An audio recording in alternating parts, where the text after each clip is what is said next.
Hello everyone! Magandang araw po sa ating lahat. It's me again, Teacher Koy, and welcome to Isip Math Tutorial. And for today's video, we will be talking about the Grade 8 Mathematics Quarter 2, Module 2. And our topic is problems involving systems of linear inequalities in two variables. Noong nakaraang topic po natin, Module 1, napag-usapan po natin doon yung kaibahan ng linear equation at saka linear inequalities in two variables. Pero bago po lahat, if you're new to my channel, please don't forget to subscribe and press the bell icon para lagi pa kayong updated sa lahat ng mga bagong videos po natin. And don't forget to follow us on Facebook, Isip Math Tutorial, and join our Facebook group, DepEd Teachers Files. For our learning competencies, we have here the learner solves problems involving systems of linear inequalities in two variables. And for our objectives, at the end of the lesson, you are expected to determine if the given ordered pair is a solution to the presented system of linear inequality. Solve problems involving systems of linear inequalities in two variables by graphing, and solve word problems involving systems of linear inequalities in two variables. And for our lesson 1, we have our solutions of the systems of linear inequality. So once again, our last topic sa module 1 po natin doon, 'di ba? Napag-usapan natin doon kung kaibahan, 'di ba, ng linear equation at saka linear inequalities. Tapos napag-usapan din natin doon kung paano po mag-graph ng isang linear inequalities. So we all know that an ordered pair or the x and y, 'di ba? The value of x and y is a solution to a system of inequalities if it satisfies all the inequalities in the system. Pag mag-satisfy yung value ni x at saka ni y, so it means that ordered pair is the solution of the system. Graphically, the coordinates of a point that lie on the graphs of all inequalities in the system is part of the solution. Diba? Kapag less than or greater than yung symbol or yung sign na ginamit, diba, broken line. Tapos kapag less than equal to or greater than equal to, the line is solid. Okay? So, napag-usapan natin yan noong nakaraang meeting. And we have the example, okay? Once again, solutions of the systems of linear inequality. So, for example, we have here determine each ordered pair is a solution of the system of linear inequalities. So, we have here the system of linear inequalities, x plus 3y greater than 9 and x minus 3y less than 9. And we have the ordered pairs, positive 5 and positive 5, and positive 1 and positive 2. So first, solution. To determine if an ordered pair is a solution to the system of the linear inequalities, we will substitute the value of x and y. So for our first ordered pair, our x is positive 5 and our y is positive 5. So what we're going to do is, we will substitute that one to our system.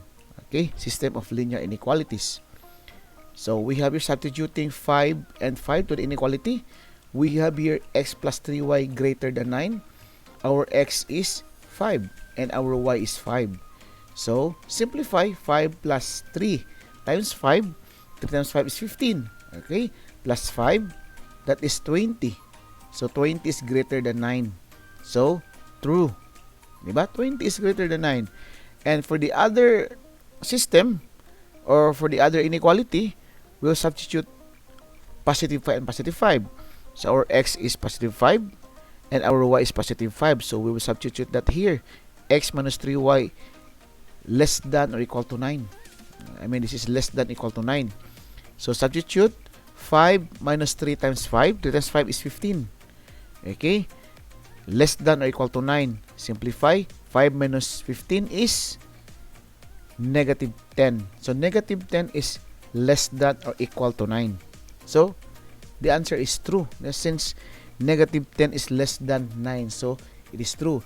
Since the ordered pair positive 5 and positive 5 satisfies the two inequalities, so it means that ordered pair is a solution to the given system of linear inequalities. Kasi nag-satisfy po siya sa ating linear inequalities or system of linear inequalities. Okay, so next ordered pair. So for letter B, we have here the positive 1 and positive 2. So we'll substitute that one our first inequality, we have x plus 3y greater than 9. So, if we substitute that one, magiging ganito. Diba? So, 1 plus 3 times 2. So, 3 times 2 is 6. Plus 1, that is 7. So, 7 is greater than 9. So, is 7 greater than 9? Diba? Hindi. So, it means false. So, that's why our answer here is false. And for the other inequality, x minus 3y less than or equal to 9, substitute the ordered pair, positive 1 and positive 2. Our x is positive 1, our y is positive 2. So, simplify, nagiging 1 minus 3 times 2. 3 times 2 is 6. So, 1 minus 6 is negative 5. So, negative 5 less than or equal to 9. So, is negative 5 less than or equal to 9? Yes, true. Since negative 5 is less than 9. So, since the ordered pair, positive 1 and positive 2 did not satisfy, bakit hindi na satisfy? Kasi yung isa, false, di ba? Okay, so did not satisfy one of the two inequalities. So, it is not a solution of the given system of linear inequality. Kahit isa lang ang hindi mag-satisfy, so hindi na po sila solution sa system of linear inequality. Okay, so that's it. Solutions of the systems of linear inequality. For our lesson 2, we have here solving a system of linear inequality into variables by graphing. So, we have here the steps. So, it means, kapag sinabing by graphing, so it means i-graph po natin sa Cartesian plane.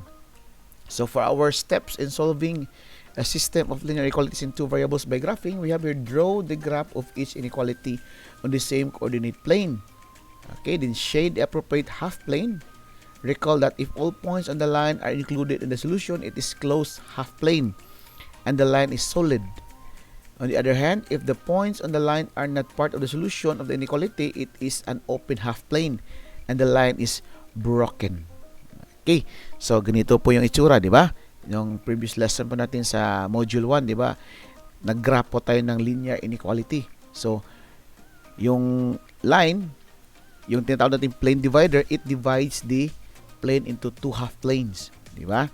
So, we have the example, solve the system 2x plus y greater than or equal to 3 and negative 4x plus 3y less than or equal to 6. So, our solution is we will graph this one, di ba? So, since napag-alaman na po natin o na-studyhan na po natin yung kung paano mag-graph ng isang linear inequality sa ating lesson 1. So, ganito po yung itsura niya. Di ba? So, you may review on how to graph inequalities into variables sa ating module 1. So, ang graph nila ay ganito po yung itsura. Okay? So, that's for our step number 1. For step number 2, the region where the shaded areas overlap is the graphical solution of the system. If the graphs do not overlap, then the system has no solution. So, sa ating nakikita dito, di ba? Si 2x plus y greater than or equal to 3. Ito po yung graph niya. Tapos yung shaded region ay dito sa taas, this one. And si negative 4x plus 3y is less than or equal to 6. Ito po yung graph niya. Tapos yung kanyang shaded region ay dito. Di ba? Kung nakikita natin dito, di ba mayroon po siyang overlap, nag-overlap. Ito.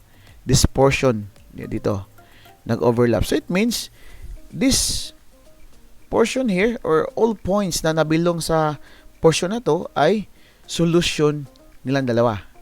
Di ba? Tapos this one here is solution only to 2x plus y is greater than or equal to 3. And this one here, dito sa baba, lahat ng points na nandito is the solution to negative 4x plus 3y less than or equal to 6, but not a solution to 2x plus y greater than or equal to 3. Diba? Ang solution ng nilang dalawa ay ito lang na region to, itong part na to, yung nag-overlap. Okay? So, we have here, find 2 points in the graph above that satisfies both inequalities. Check the points by substituting the values of the recorded pair in the given inequalities. So, let's try. Okay? Let's find 2 points here sa part na to, yung nag-overlap. Okay, and let's check if it satisfies both the inequalities. So it means all points in this region, itong nag-overlap ay solution nilang dalawa. Okay, so the ordered pairs positive 2 and positive 3 and positive 5 and positive 4 are in the region where the graphs of the inequalities overlap. So it means that they are part of the solution of the given system of linear inequalities. Okay, so solution po sila. Then we will substitute that one sa ating inequality. Let's try to check if tama po ba na yung region na yun ay solution nilang dalawa. Okay, so substitute 2 and 3 sa ating first inequality. 2x plus y is greater than or equal to 3. So we have here the value of x is 2, the value of y is 3. Simplify, nagiging 4 plus 3 is greater than or equal to 3. Then the result is 7 is greater than or equal to 3. So, since 7 is greater than 3, so it means true. Solution po siya. Okay? Then, sa kabilang, sa isang inequality naman, negative 4x plus 3y is less than or equal to 6. If we substitute that one, our x is positive 2, our y is positive 3. Then, simplify, negative 4 times positive 2 is negative 8. Positive 3 times positive 5 is positive 9. Negative 8 plus 9 is positive 1. So, positive 1 is less than or equal to 6. So, since 1 is less than 6, it means true. So, solution po siya. Okay? Then, yung isa namang ordered pair. Diba? Yung isang point. Positive 5 and positive 4. Substitute din natin sa 2x plus y is greater than or equal to 3.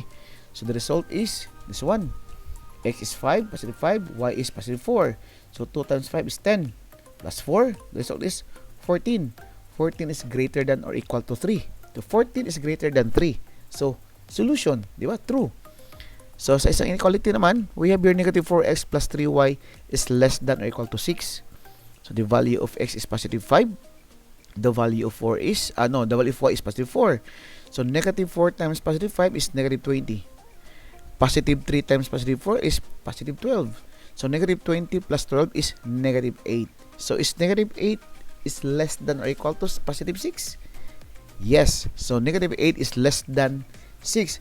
So, some ordered pairs that satisfies the given system of inequalities are 2, 3, and 5, and 4. So, yung nasa region na doon, diba? If we go back to our graph, this one, so lahat ng points na nabilong dito sa region na to are the solutions of both inequalities. Okay? And this one, this part here is the solution only to 2x plus y is greater than or equal to 3. And this part also here, lahat ng points na dito is the solution only to negative 4x plus 3y is less than or equal to positive 6. Okay, so for our lesson 3, we have resolving problems involving systems of linear inequalities in two variables. So in this section, we will see how linear inequalities can be used to solve real-world problems. So pagkapag world problem, what we're going to do is let's study the problem. Let's try to identify the given, diba? Given yung mga given points po niya or yung ano po yung hinahanap. Okay? So for example, Jenny works as an online tutor for 150 per hour. She also works as an editor for 250 per hour. She is only allowed to work 15 hours per week. Okay? She wants to make at most 3,000 pesos. So graph a system of inequalities to represent the situation and write at least 3 solutions. So, once again, si Jenny ay nagtatrabaho po sa bilang isang tutor, 150 per hour. Tapos, 250 per hour as an editor. And she is only allowed to work, 15 hours lang, 15 hours per week lang yung yung trabaho niya. Tapos, dapat makakuha siya ng 3,000. Di ba? She wants to make at most 3,000. So, let's graph this one and let's write at least 3 solution. Okay? So, solution, identify your variables. Okay, so we'll let X, number of hours Jenny worked as an online tutor, and we will let Y, number of hours Jenny worked as an editor. So write the inequalities of the given problem. So it means X is, di ba, number of hours Jenny work as an online tutor and Y as an editor. So it means X plus Y, di ba? X plus Y. Okay? Then less than or equal to. Okay? Less than or equal to 15. Kasi 15 lang yung pinaka-maximum na work time niya. So dapat either equal or less than 15 para makuha niya yung 3,000 amount. Okay? So number of hours Jenny is allowed to work per week. So we have here X plus Y less than or equal to 15. Number of hours Jenny is allowed to work per week.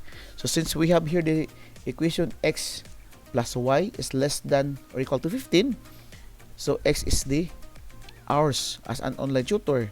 Tapos, di ba, 150 per hour.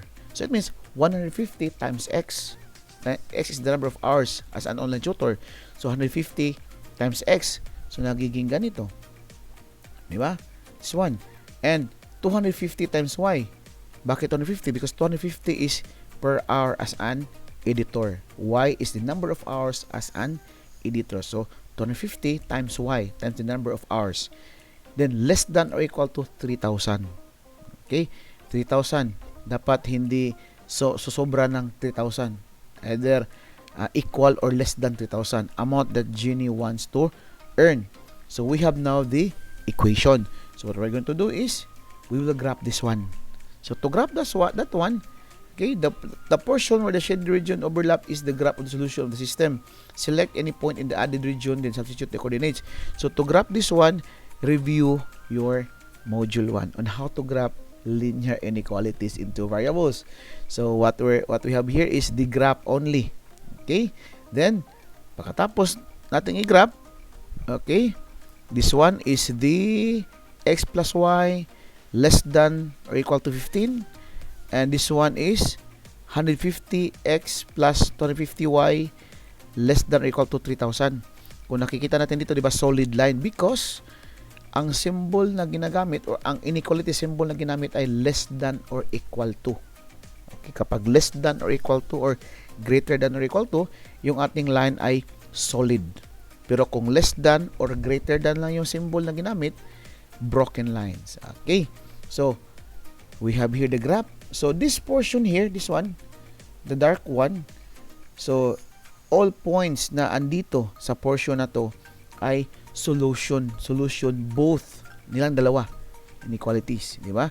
And this part here, this one, is the solution only to X plus Y is less than or equal to 15. And this part also here is solution only, only to 150x plus 250y less than or equal to 3,000. So let's try to find to check if this part here is the solution both inequalities. So we have here the ordered pair. Okay, consider point positive 3 and 3 and check this against inequalities. So let's check if this satisfies the both inequalities. So if we substitute this one, so magiging x plus y is less than or equal to 15. Our x is positive 3 and our y is positive 3. So 3 plus 3 is 6. 6 is less than or equal to 15. Di ba? True. 6 is less than to 15. Then sa kabila naman, 150x plus 250y less than or equal to 3,000. Our x is 3. Our y is 3. If we simplify this one, nagiging 450 plus 750. 450 plus 750 is 120. Ano? 1,200. I mean, 1,200. So, 1,200 is less than 3,000. So, it satisfies the inequality. Both inequalities. So, some other points like this one, positive 6 and positive 1, and also positive 9 and positive 1, satisfies also the inequalities.